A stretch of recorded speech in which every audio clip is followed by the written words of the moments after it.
Today we're going over the new Heroes banner with the third set of Harmonized CYL units. For this set's Brave units, we got Alm and Eliwood, plus Micaiah with Camilla.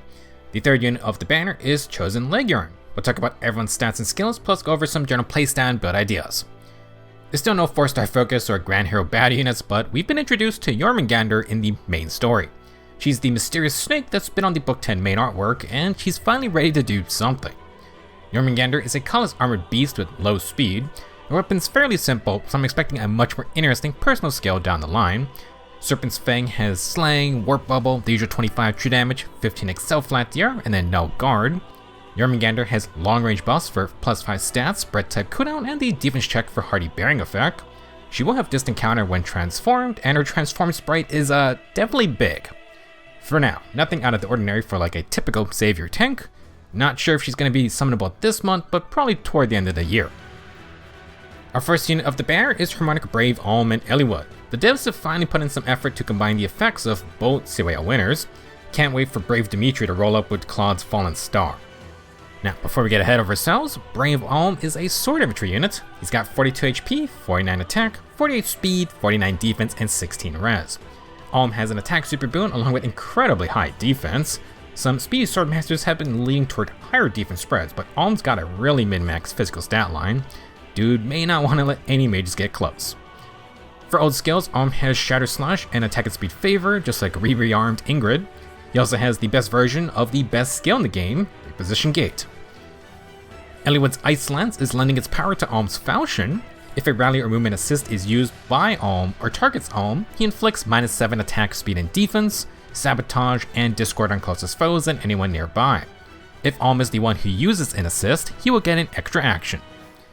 For combat, Alm has Slang and Dragon Effectiveness. He gains +15 stats in combat and low to neutralize enemy field buffs. Alm deals 25 true damage and has 15 Excel type flat DR. Last, he has the 100% potent follow-up condition. It's not exact, but Eliwood did have a Rally plus Ruse base kit before, so they're going to incorporate that supportive aspect for Alm.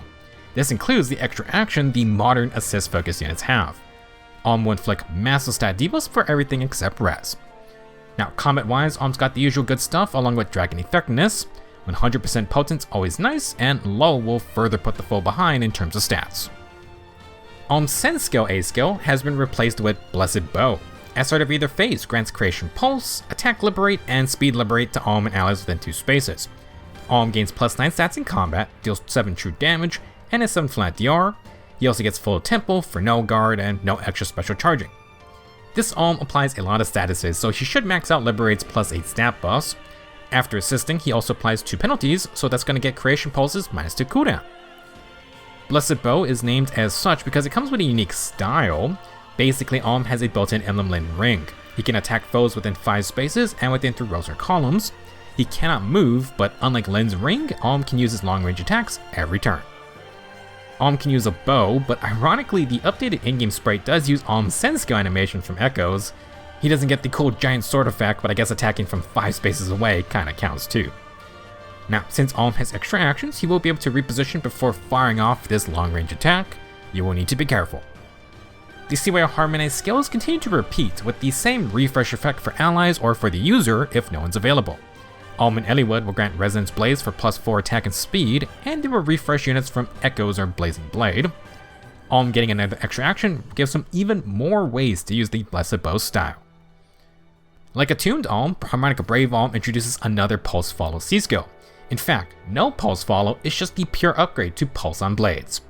The user gains bonus attack and speed equal to their max cooldown value +2.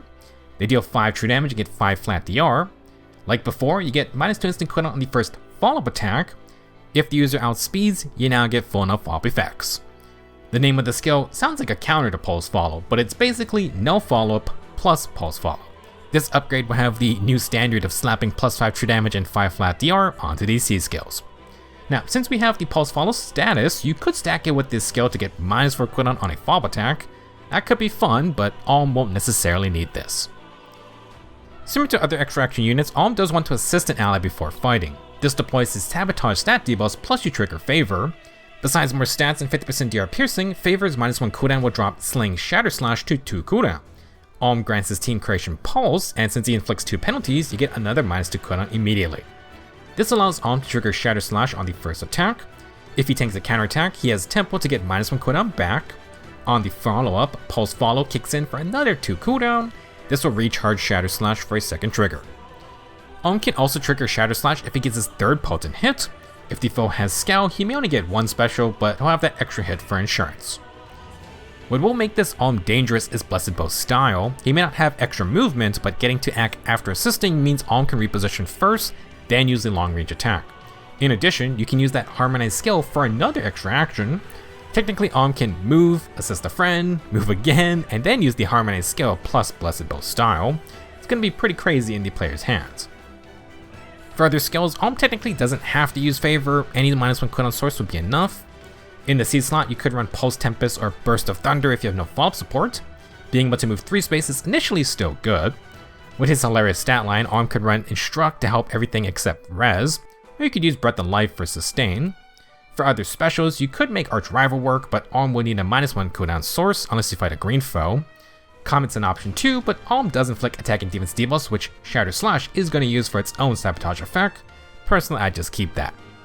For Sacred Seals, Alm can use Finish since he won't be needing to dive in to initiate. You can also use Defensive Link for full field buffing. This month we're upgrading the triple flat stat Squad Ace Seals. You can now get +4 attack, speed, and defense with Squad Ace DC. Overall, Harmonic Brave Alm and Eliwood could be tricky to deal with if you bring other long-range attackers. You could use them with Limstella's new bolting style and Essence Drain Refine. That would be an interesting partnership, although I don't know if Eliwood would approve of that. Our next unit is Harmonic Brave Micaiah and Camilla. These two also combine a bunch of various effects from past ults. This Micaiah will be a green flying mage. She has 39 HP, 49 attack, 34 speed, 18 defense, and 49 res. Attacking with super boons, vary Micaiah's stat spread. For old skills, Micaiah will come with her unique Maiden Soulless Assist. It's not a great sacrifice, but you could also just use her ring technically. Now, her other old skill is attacking with Crux Ploy, which was from Fallen Ivy. Might not be the only thing Camilla borrowed from Ivy. Dawning Light comes with Pass and 2 space warping for Micaiah. At start of either phase, she grants potent follow to allies within 2 spaces. After start of turn effects trigger, Micaiah has her 2 space cleansing effect. Like her attuned ult, she will harsh command stat debuffs into field buffs. She then cleanses the top 2 negative statuses on the list of effects. Micaiah cannot remove anything that's being applied at the same time. For personal effects, Micaiah's got Slang and Armor plus Cavalry Effectiveness. Micaiah will get +15 to all stats, 25 true damage, 15 flat DR, and she prevents 1 follow-up attack. Attune Micaiah's cleansing effect and do effectiveness is back for this ult. Camilla will bring along her pass warping, although no crazy long range jumps to haste rain. I'm not entirely sure, but Harmonic Ivy and Camilla did have potent follow support, so I'm going to count that as part of her contributions. Micaiah's other effects are pretty standard where they fall up to now to pair with her Cruxy skill for good old Omnibreaker. For her unique B skill, Yoon may not be here, but we can still hear her chirps.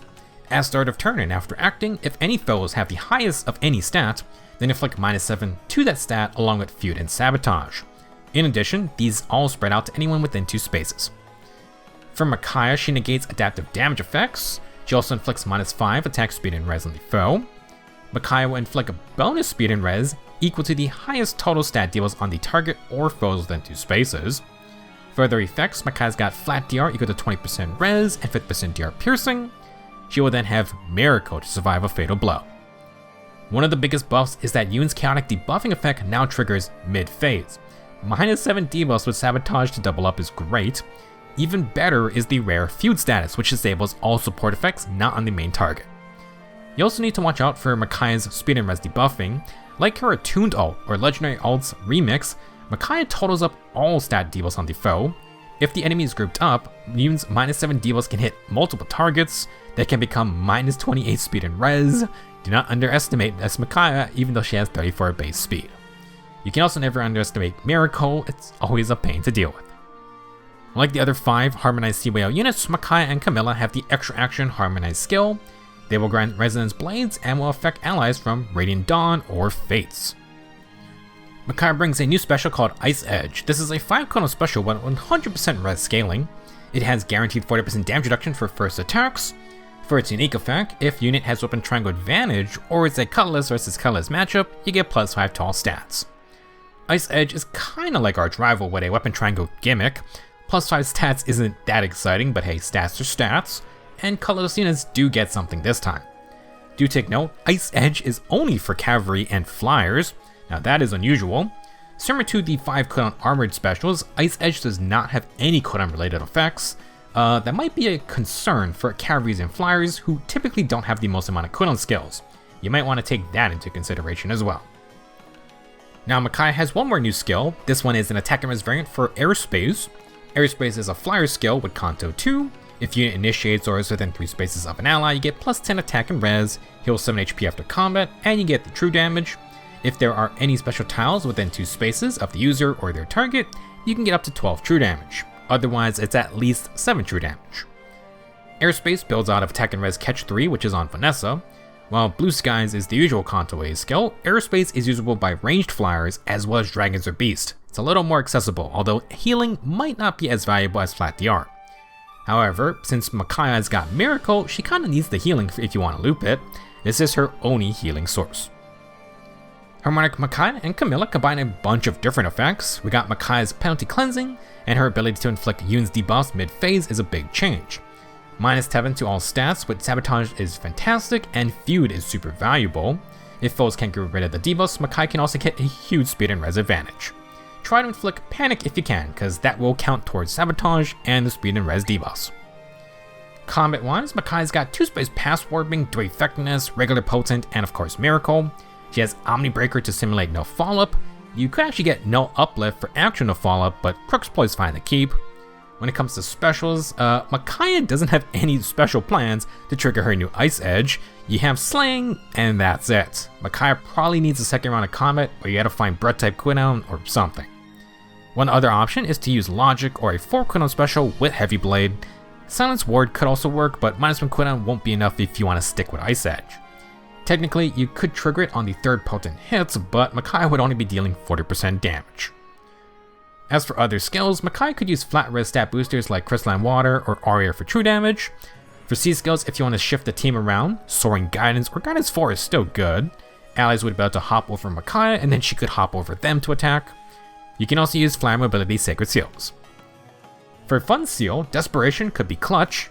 Micaiah actually can use her Maiden Solace to give HP to an ally to purposefully trigger Desperation. Now, that is some old school tactics. Harmonic Micaiah and Camilla are a little all over the place, but honestly, Yoon's debuffing and Feud alone could make them pretty enticing. Last up for today is Chosen Laegjarn, who's a Fire Chosen hero. She's an X-Flower this time and has 40 HP, 48 attack, 49 speed, 47 defense, and 16 res.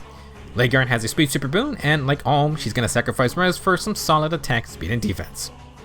For old skills, Laegjarn has Arch Rival and Blue Sky Gust. Lots of units can use both of those if you need some fodder. Laegjarn's Chosen Axe is quite stacked. At start of either phase, grant plus 6 speed and defense, True Charge, Truly Incited, and No Panic to allies within 2 spaces. After start of turn skills trigger, you grant an additional plus 3 to any field buffs on those allies. For Laegjarn only, she gets +1 movement and Yuri's soft counter to stall. If stall ends up on Laegjarn, she will disable her own +1 movement status, so you can still move 2 spaces. Now for combat, Laegjarn has Iode Shield and Sling. She gets the +15 to all stats, deal 25 true damage, and 15 Excel type flat DR. She also has 50% DR piercing. Laegjarn has the modern standard perks, but then just a ton of fun support. Like Moosebow, Laegjarn will get Igdenir's +3 field buff buffing.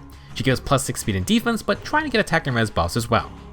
No Panic will protect those field buffs. On top of this, Laegjarn's got True Charge for 3 movement for allies. Truly Incited will give even more stats for the team. Laegjarn's unique C skill is Resolving Flame. After start of turn skills trigger, destroy enemy Divine Vein, Ice, or Icicle terrain within 3 rows or columns. For Laegjarn and allies within 3 rows of columns, she grants bonus stats equal to the highest field buff on each stat among all allies on the map. She also gives Breath type cooldown, and then for allies, they get 10 true damage. Laegjarn will get her own true damage effect equal to Y, and 50% of that will become flat damage reduction. Y is just equal to the highest total field buffs among Laegjarn, the foe, or allies within 3 rows or columns. Last, Laegjarn has Phonophob effects and heals 7 HP after combat. The biggest boon for Chosen Laegjarn is that she destroys annoying ice terrain. Really nice ability, although Emblem Corrin's Icicle terrain will still turn into vert tiles after. Funnily, there is a bug where having 2 Laegjarns actually removes Icicle and Vert Terrain. That shouldn't be happening, but it isn't going to be fixed till next month, so yeah. As for other support effects, Laegjarn has a Fringe bonus effect that can borrow from any ally. If anyone can keep their +9 or +10 field buffs, then those are more stats in combat as well. Now for Laegjarn only, she's got Treachery true damage with half of the amount becoming flat DR. Unlike the status, Laegjarn can borrow field buffs from the foe or an ally. It's just another way to play into her full field buffing gimmick. Laegjarn brings a new inheritable beast skill called Blue Sky Wyvern. Inflict -4 attack, speed, and defense on the foe, and prevent 1 follow-up attack. Unit will deal true damage and get flat DR equal to 20% speed or defense, whichever is higher. This skill has the regular 25 speed advantage for potent follow-ups. If you only hit 1 time, or if your user's speed plus defense total is higher than the foe's speed plus defense total -10, then you get a 100% potent hit. If not, it's a 50% strength potent hit. Last, if you win that speed plus defense check, you increase the foe's speed roll to double by 20. All of these stat comparisons will not include phantom effects. I don't know who's in charge of naming skills this year, but they've done an awful job at trying to differentiate them. I don't know what Blue Skies refers to anymore because there's no Kanto here. This is simply a Wyvern Rift update. Most of the effects are the same, but the follow-up attack has been replaced with a potent condition.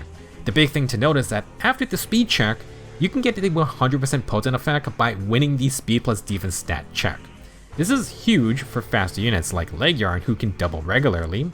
If I understand correctly, you should also be able to use brave attacks and still get the full damage extra hit.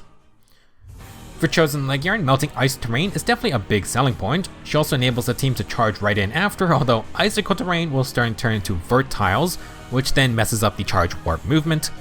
Every turn, you do want Laegjarn to start near her team and try to get attack and res field buffing. That's going to feed her +3 field buff buffing effect and then empower her long range fringe bonus effect plus her own true damage and flat damage reduction. For combat, Laegjarn's going to use Blue Sky Wyvern's potent hit to get an extra attack. You still need to win a speed check first with the 25 speed advantage. If you do that though, then winning the speed plus defense check is going to grant a 100% strength potent hit. In addition, Laegjarn will be tougher to double herself, and she's got no follow-up to disable any follow-up skills. Frozen support would only make her that much tougher to deal with. Thanks to Slang and Breath type cooldown, Laegjarn should be able to trigger our drive on 2 hits if she gets hit by a counter. Blue Sky Gust gives Kanto, and you can use the Sacred Seal for even more true damage and flat DR. For other skills, Laegjarn could use Dive Bomb for Desperation. Trample or Strat Flame would be fun too, but then you'll have no Kanto. In the B slot, you could run Air Superiority or Heavenly Soar for the even better long-range pass warping. Another option is Impetus Guard for Momentum. There's definitely some options here, although Blue Sky Wyvern's 100% strength potent hit sure is tempting to keep. For other specials, Galefor's Mist can give an extra action. Shatter Slash could also maybe be used if you have a crazy cooldown or brave attack setup. Laegjarn does lack no guard, so maybe try to also find a support for that, along with the attack and res field buffs. Overall, Chosen Laegjarn has a lot of things in her kit. Melting ice terrain, extra field buffing, and even team mobility. Should be a fun ally to put on a team. That will be it for this banner breakdown. No Foraging Bonds or Grand Hero bad units is still lame, but at least this time they tried to incorporate more of the CYL runner-ups into the kits of these units. I do appreciate the effort. Coming up soon will be the annual Double Summer banners, so good luck to everyone's orb stashes. Shortly after that, we got CYL 10, plus we all know Chosen Leaf or some kind of Leaf Vault is coming as well. Also, barring any delays, we could easily see a Fortune's Weave banner. It's going to be an interesting back half of the year for sure. Thank you for watching, good luck on your summons, and I will see you in the next video.